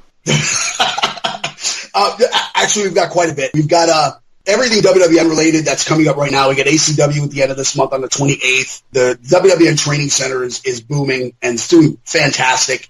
We've got quite a few students as of right now. We've got people coming in that are even previously trained coming to WWN to be a part of what we're doing.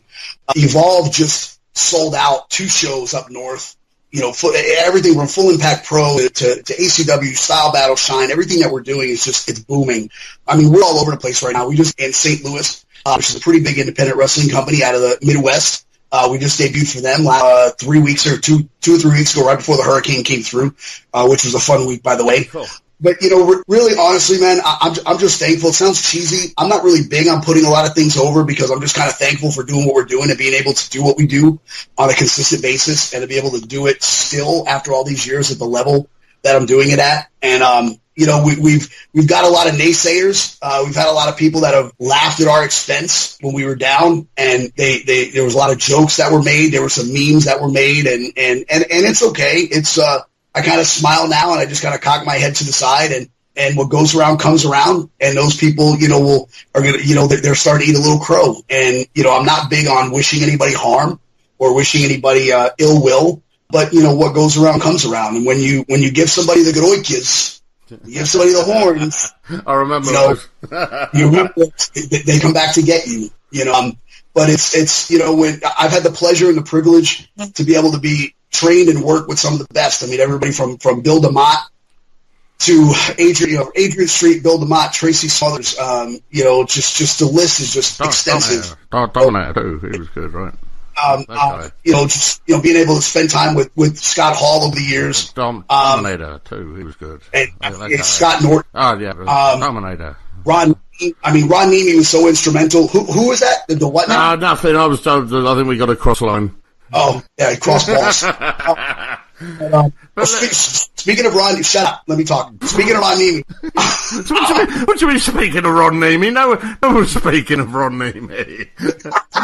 Shut up. I'd like to give a shout out. My boy just fuck off. I just forgot my train of thought. He actually just opened for Evolve up north this past week in Indianapolis. I think you were in Indianapolis in the area, or no, Michigan. I'm sorry, they're right outside Detroit. And he opened up the show, so I was really happy. He got a full-time commentator spot for Evolve for WWN. So sweet, I'm really happy for him. It was great to see him in his little monkey suit introing the show. He looked very uncomfortable standing completely straight while he was getting ready. Oh my god, that's funny, man. Well, let me ask you a question. How's everything going for you over there? You're interviewing me, but I want to talk. It's my fucking show. What's going on here? Everything's great, man. We got a big show coming up on October 21st, and in Hastings we got. We've got a new venue for. We're starting any shows. We have 15 to 20 regulars at the Academy every week, boys and girls. So we've got a venue which holds 300 for the Academy. So things are good, man.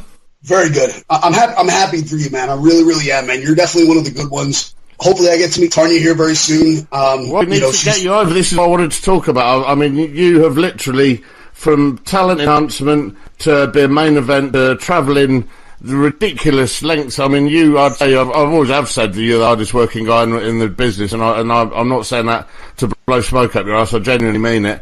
Anyone in the UK listening to this, please get Frank and Stormy over here, because we're going to be bringing them over in the new year. But please, get in touch with me or get in touch with them, because these guys deserve to be traveling the world. Tell us, how do we get hold of you, Frank? You can reach me on Facebook, of course, Francisco Ciatso at Facebook.com, at Twitter, Facebook, at Twitter, Francisco Ciatso at Twitter, Francisco Ciatso at Instagram. You can also reach us at Bonnie and Clyde Bookings at gmail.com. My email is franciscociatso at yahoo.com.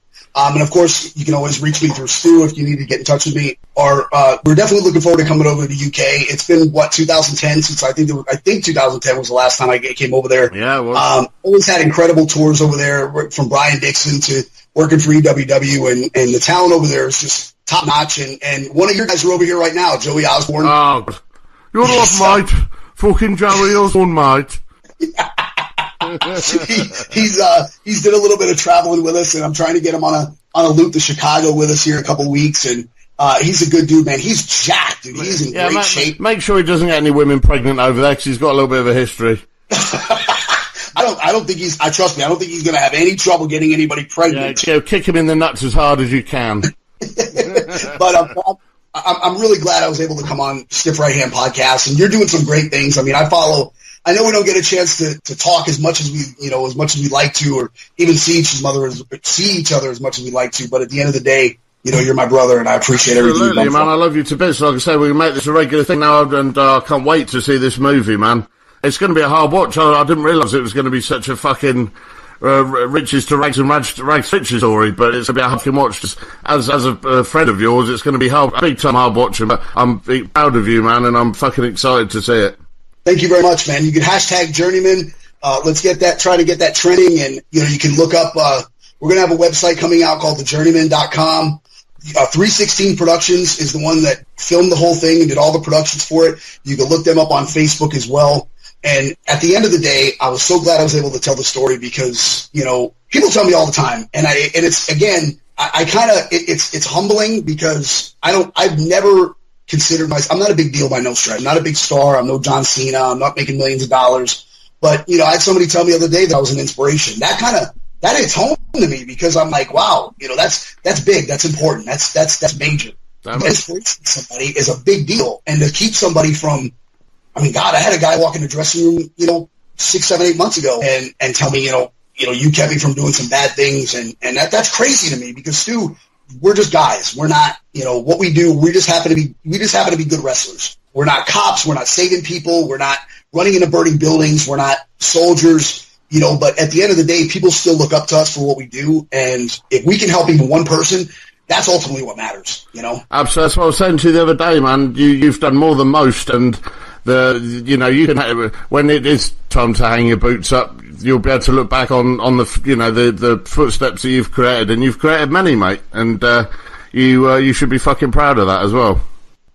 I appreciate that, Stu, and it's I look back over this year, and it was a huge learning experience, and even now, like we're doing okay, and again, some days are better than others, just like anybody else. But the Stormy and I were traveling this past week, and we went to Murfreesboro, Tennessee, where we used to live, where we just moved from. We stopped at a Walmart there, and we got some lunch, a little Chick-fil-A there, and we were heading to the next town, and we stopped at a Toys R Us and bought a couple things, and we stopped at Walmart and bought, I saw a couple action figures that I bought those, and as we're walking out, I thought to myself, I was like, wow, I stopped in the parking lot, and Stormy was like, well, what are you doing? And think about a year ago, almost a year to the day, we didn't have food in the fridge, and we just walked into and just bought $40, $50 worth of toys, which, it's not a lot of money, but when you don't have money, that's a lot of money. And we just looked, she looked at me and I looked at her and like, wow, that's a pretty big deal, So, we're just happy and thankful. We got a nice house by the water. We're about 15 minutes from the beach. Like you said, I'm running the wrestling school, WWN, full-time WWN roster members. We're able to travel day in and day out, 4 days a week on average, different states and do what we love to do. And, can't complain, we're just happy and happy to be able to do this, And of course, you've got your wedding coming up too. Yeah. Oh my God. That's like a month from now. It's almost October. Yeah. We're first. We're going to be getting married. And the crazy thing is, Stu, is the month that I got engaged, which was November last year, her parents bought us that cruise. I went on that cruise, Stu. No lie. I had $21 in my wallet. Wow. That's what I went on that cruise with. Stormy had, maybe $50 or something on her to go on this cruise. And that's it. Her parents bought that cruise. The shirt that I wore on that cruise, her mom bought for me. So it was, that was their gift to us, and they had bought that cruise before any of this stuff really happened. So we went on that cruise, and I remember I had the ring with me, and I remember thinking to myself, like, what the hell do I have to offer this girl? Like, I have nothing. I got nothing right now. I got less than nothing. What do I got to offer her? And I remember sitting next to her. And I think everybody saw the video. I think I said it to you. I said it to a couple of people. A lot of people saw it. And I remember thinking to myself before I asked her, why would she want to marry me? I mean, I just blew everything. Like, everything's gone. She didn't say no. She said yes, thank God, because that would have been an awkward 4 days. But here we are, man, and it's I kind of get choked up a little bit. Well, look, at the end of the day, your relationship is very similar to me and Tom. When the chips are down, you've got nothing, you've got each other. And, nothing is, you're unbreakable. And once you've got that, there is nothing better in the world. You're a rich man, in my eyes. And that's all that matters. Yeah, you're right. Yeah, you're right, man. And it's November 1st, we tie the knot. I get to marry my best friend. And if it wasn't for her, man, I don't know what we would have done, man. No, I know, man. I know. Well, look, dude, you're in a fucking good place now. I'm incredibly proud of you. And when that DVD does come out, I would ask you to sign me a copy, but I know all I'm going to end up getting is a Ted DiBiase autobiography.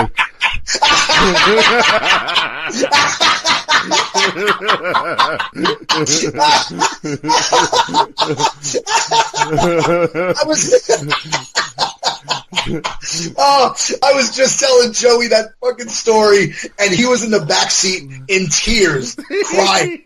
I told Ted DiBiase he wasn't too excited about the story. I have to tell you. I said, I got a friend in Florida. I said, we play hot potato with your book because it fucking sucks, man. He just looked at me like I just raped his grandchildren. So there you go. What?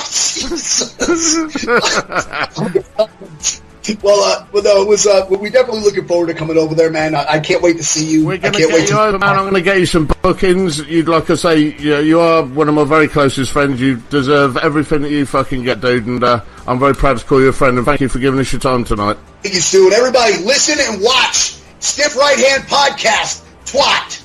Twat. I did it sideways. Away! Cheers, love you. All the best, man. Bye. Happy days.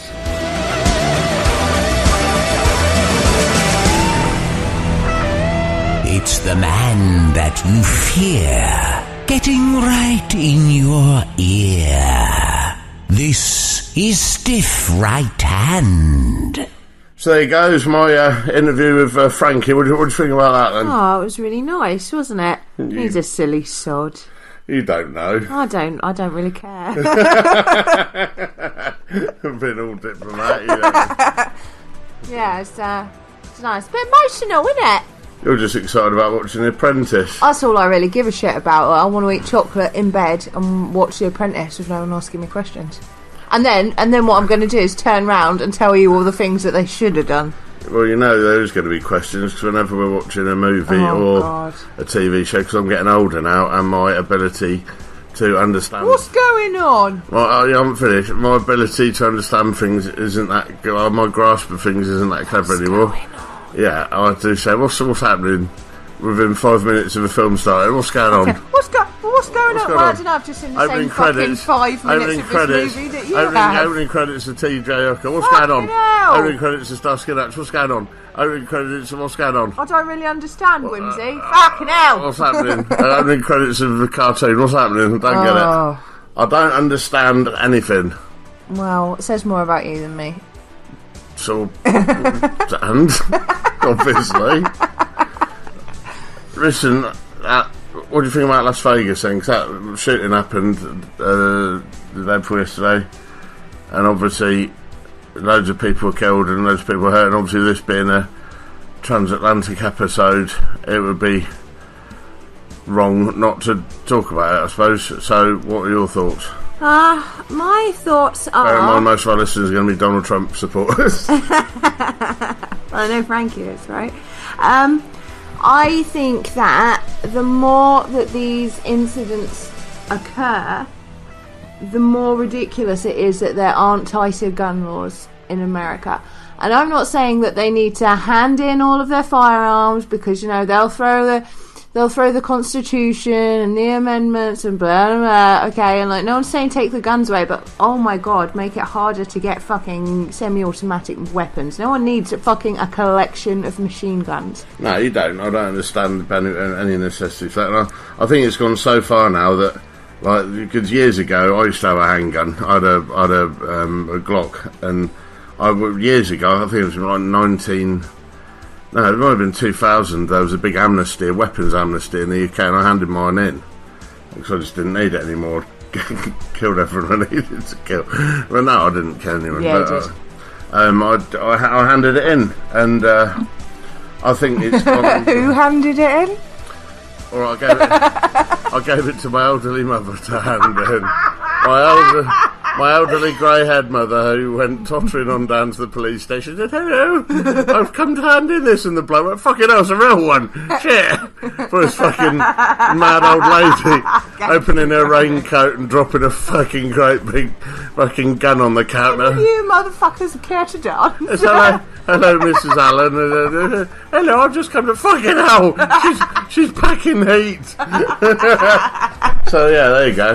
Yeah, nice. Cheers for that. So but yeah, I think it's gone too far in America now. They're far too ingrained in them, and I don't think it's ever going to change. I think there's going to be senseless brutality left, right and centre, and I think we're so far one way and they're so far the other. But the most sensible thing I probably heard was Shane Helms.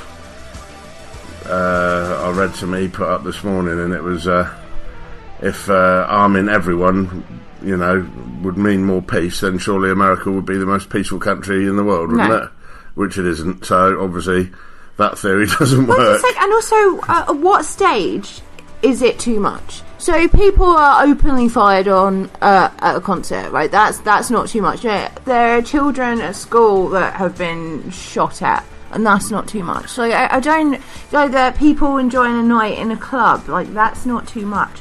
And you've just got to stop and think, like how much life needs to be lost senselessly before you go, hey, a little bit of reform is going to keep everyone safe. And it doesn't mean, America, that you are any less brave. Well, it's because I don't think it makes you brave at all. It was so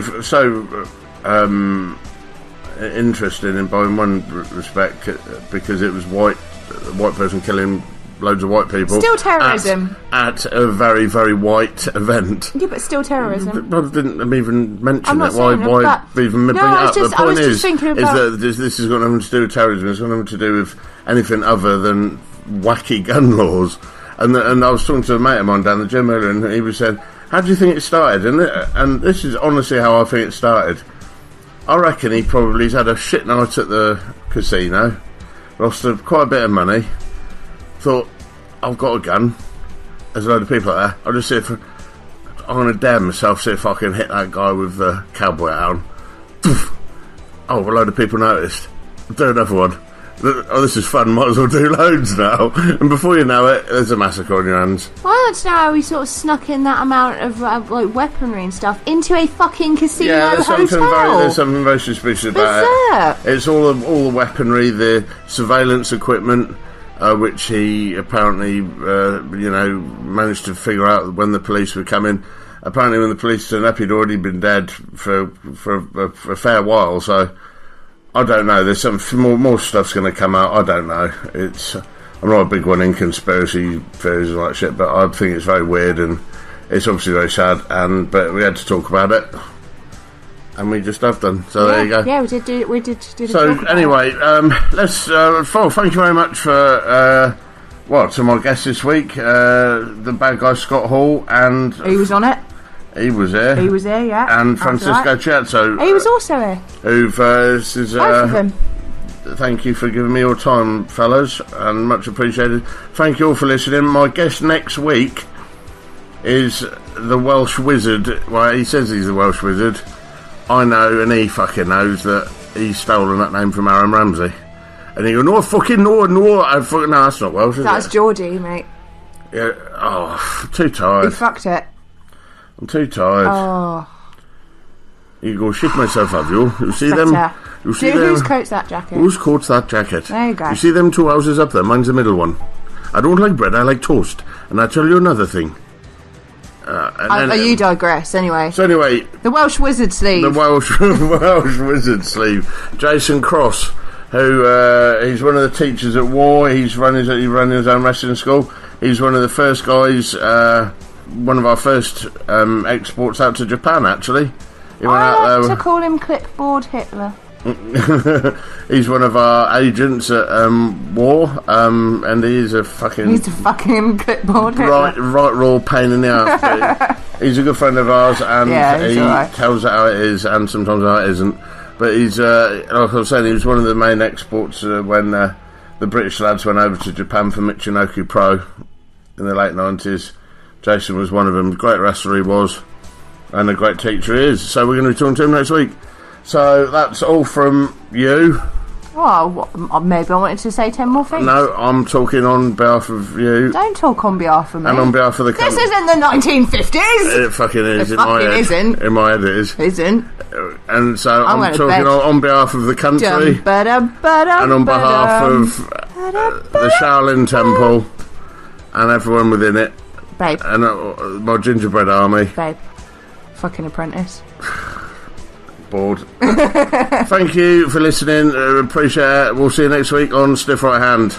Love you! Toodle pip.